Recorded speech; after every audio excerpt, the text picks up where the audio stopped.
Hello and welcome to the Relax, You're a Yoga Teacher podcast, the podcast that tries to take the stress out of teaching yoga because let's face it, no one got into teaching yoga to be overworked, overwhelmed, stressed or burnt out. We got into teaching yoga to spread the love of yoga.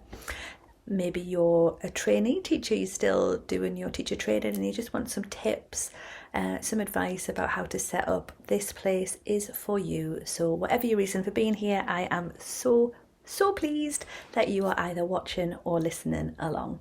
So in last week's podcast, we looked at how to define success for you, how to decide what success means so that when you are evaluating how well you're doing, you're able to define your own version of success and you aren't taken in by other people's lives and are distracted, because it's really important that we start to create a life that supports us, and our yoga teaching is going to be a massive part of that, especially if we're wanting it to be sustainable.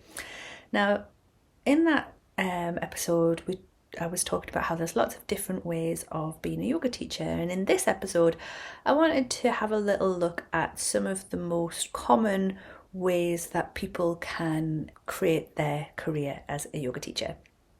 Most people will have a mixture of all four, and these four are not the definitive list. There is a lot more that we might go into in future episodes, and it's very much not a case of one being better than the other. It is very much just what works for you, which ones are you most drawn to. And for a lot of them, their pros are also their cons. So you'll see what I mean when we start discussing them. So the first and most obvious question you're going to have to ask yourself is, do I want to work for myself, or do I want to work within an existing yoga business? So the obvious ones of this is, do you want to just get a church hall? Do you want to hire a church hall and market the classes yourself?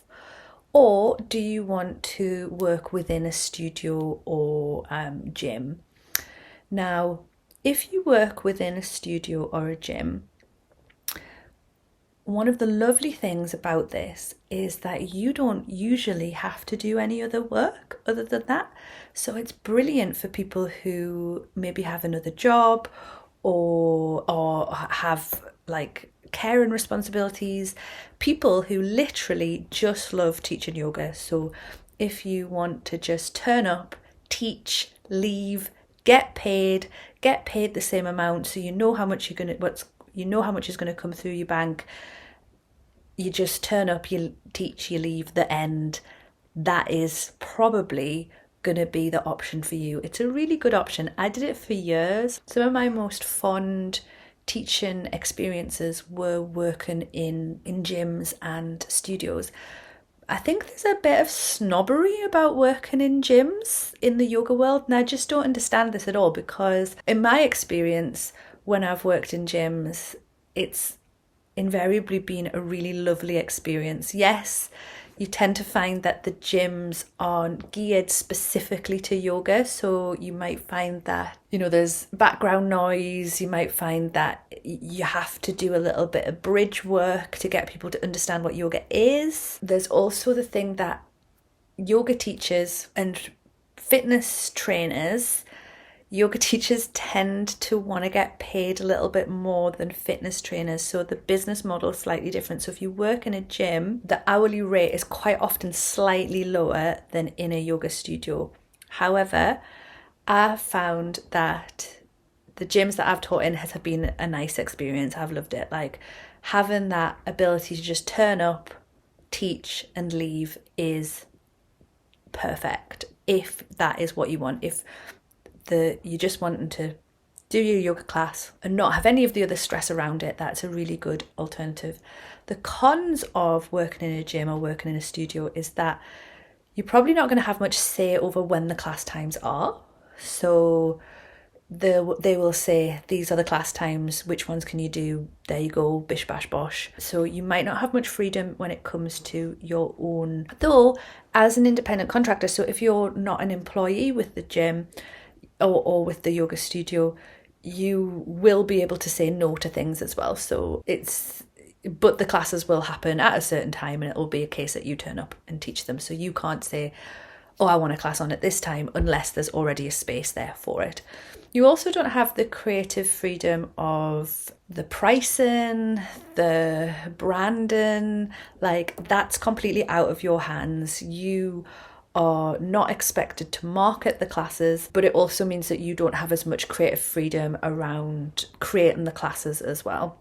Most gyms and most yoga studios will let you teach what you want, but when it comes to things like maybe naming the class, maybe the positioning of where you want to sit in the marketplace, things like branding, like that's all going to be up to the yoga studio and the gym, which is the pro, but it's also the con, because if you're the type of person who is quite creative or you've got strong ideas about things, that can get irritating very fast if you don't have much say in those things.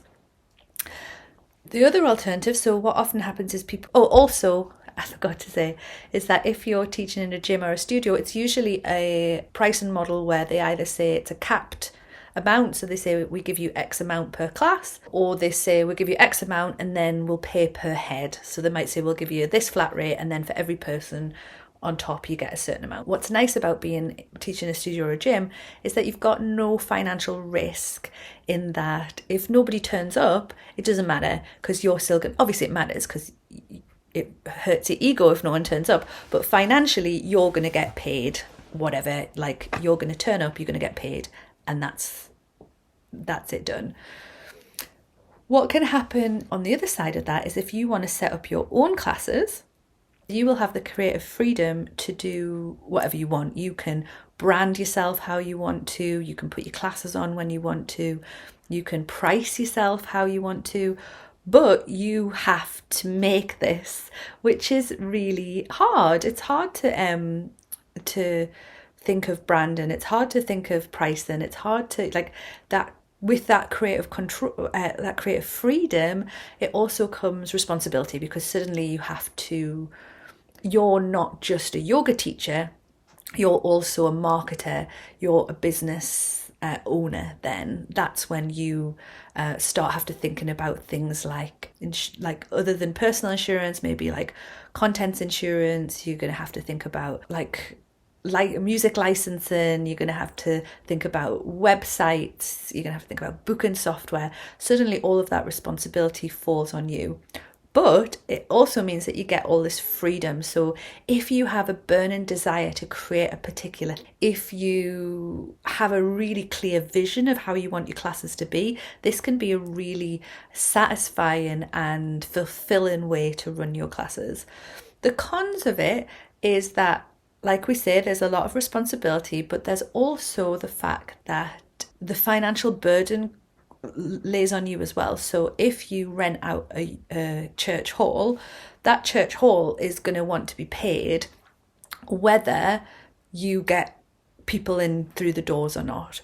So at the start, you might find that you lose money because you don't have the audience. So you're going to have to market your classes in order to make sure that you make enough money to pay the outlays, because when you work in a studio, you have a flat fee, so you might not be able to earn more than that flat fee, but there is no risk.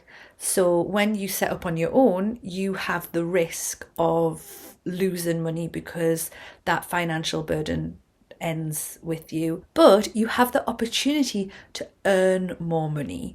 So there might be more risk, but there's also more opportunity, because if you set up on your own, there's no upper limit to how much you can make. So you can really start to build something much bigger, and your profit per class could be a lot higher. And also, it's just nice to be able to create something that you're in charge of. I find that very fulfilling. So there is no wrong or right way to do it. I suppose it's like, what is your intention?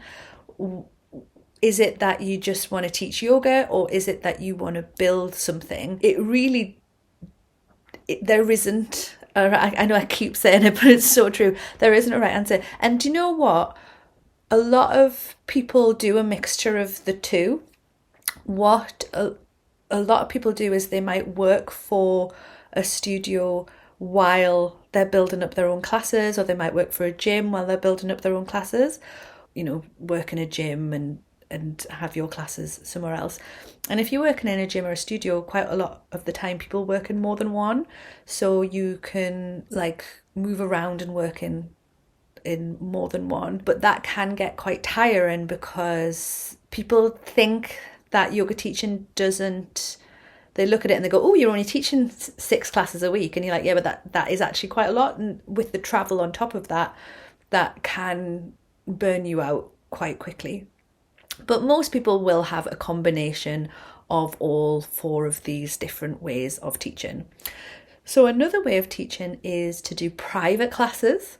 So what's nice about a private class is that if you set up your own private classes, you're not going to have to hire a massive church hall. You can hire you could even do it in your house, as long as you've got the right insurance in a suitable house. And you also have, if you're going to be having it in your house, you have to think about safety, make sure that you're not just doing it on your own. There's a lot of considerations there, but it can be cheaper to set up because you don't need such a big outlay. So instead of having 15 mats, you can have 1 mat. Instead of having 15 bolsters, you have 1 bolster. And with private classes as well, a little bit like doing studio classes, they are you can charge more. So sometimes people look at the cost of a private class and they go, gosh, that's a lot of money that you charge per hour. And you think, yeah, but that's only one person paying it. So if you're doing a group class, you can have 15 people all paying X amount, which adds up to a bigger amount than if it's a private class. It's just one person paying the whole amount. So it seems like a lot, but your opportunity to earn with a group class is probably higher than with a private, if you can get the people in.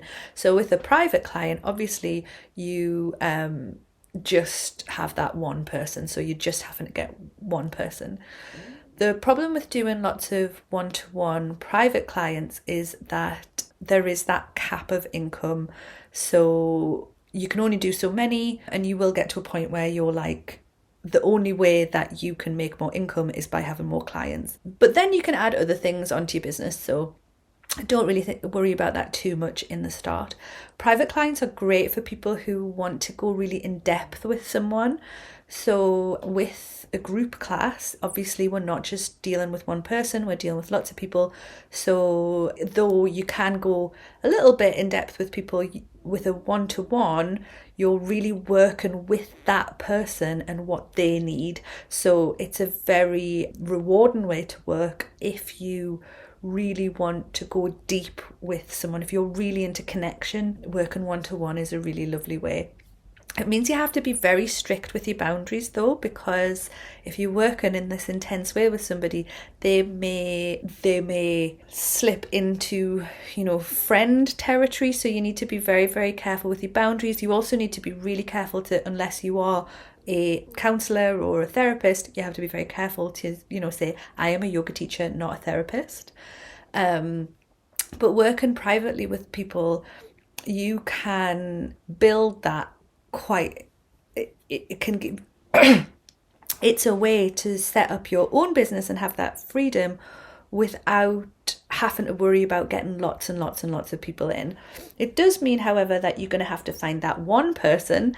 So it doesn't mean that you don't market it. You do market it, you just market it in a slightly different way, because obviously with private clients, because the cost is higher, you're going to have to give a much more luxury experience, because if people are paying more for a product, they obviously expect something a little bit extra. And one of the things you have to think about that is how are you going to market yourself to attract the people who are willing to pay that. So you might have to just brand yourself and market yourself slightly different. But we will be discussing this in later podcasts.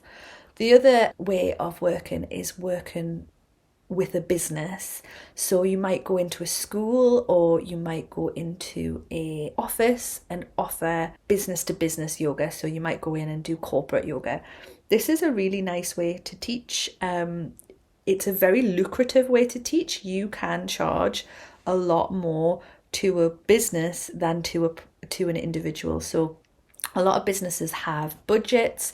We're really lucky. We're at a point where people are really seeing the benefits. You don't usually have to sell the benefits of yoga and mindfulness in the workplace anymore. Like, most businesses are on board with the need to support their workforce in that way. But when you're working in a business, in a corporation, it is a completely different audience. So these people might not be people who are desperate to do yoga. They're just there because their workers offered it. So you might have to work a little bit harder to keep them engaged.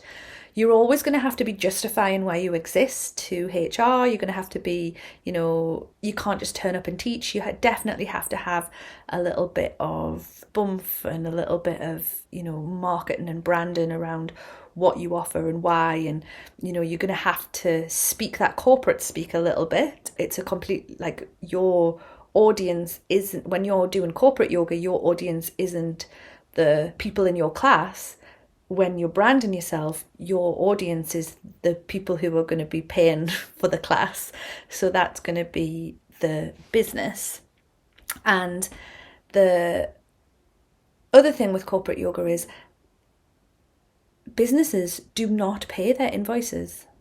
They don't pay them. So the bigger the business, the more difficulty you're going to find chasing up your invoices. So this is definitely something that if you're going to do corporate yoga, if you're going to work with businesses and corporations, you need to get your terms and conditions in place, and you need to get things like invoice chasing. Like, you have to not be afraid to put that big red letter saying final notice. If you just want to be nice and liked, it's probably a lot harder to do the corporate stuff. I personally don't do a lot of corporate stuff anymore because I just couldn't be bothered chasing the invoices, which sounds awful, but you see the money come in, so you go, oh, that I'm getting paid quite a bit, but then it might take 6 months for you to get that. Even if, and people say, oh, well, just put it on your terms, just put it on the terms of your invoice. Yes, but even when you put it on the terms of your invoice, you're still going to have to chase it, because quite often the person that hires you is not necessarily the person who's going to pay you. So one department is saying, yes, we'll definitely pay you, and then the payment department are saying, no, you've got to do this, you've got to do that. So just be aware. I don't want to put you off doing corporate stuff because it's really rewarding and you can get paid quite a lot more. So you can build a really lovely life for yourself doing it, but just be aware that you can't meet the corporate world in the same way that you would meet like the people that you would teach in a church hall. You have to meet them where they are. You have to be willing to have really firm contracts in place, and you have to be willing to chase that up. If you can have a really lovely life. That is a nice way to teach yoga. It's consistent, you get paid a lot, it's in work hours, which I think is another thing that people often don't think about when it comes to teaching yoga, is that if you're teaching private clients, quite often when they want to be taught is in the evening and the weekends, because that's when they're off. And if you teach in corporate stuff, so if you teach businesses, it's the other way around. So they would like to have their yoga during the day, which is lovely because it means you can have weekends and evenings off. So yeah, there is no right or wrong way. I just wanted to highlight some of the different ways you can do it to get your little minds ticking, get you thinking about all the different things that you could do. And if you have any questions, if you have any thoughts about it, if you have anything that you would like me to discuss on this, please do get in touch. I'd love to hear from you, and don't forget to follow me on Instagram and subscribe and like the channel. Bye.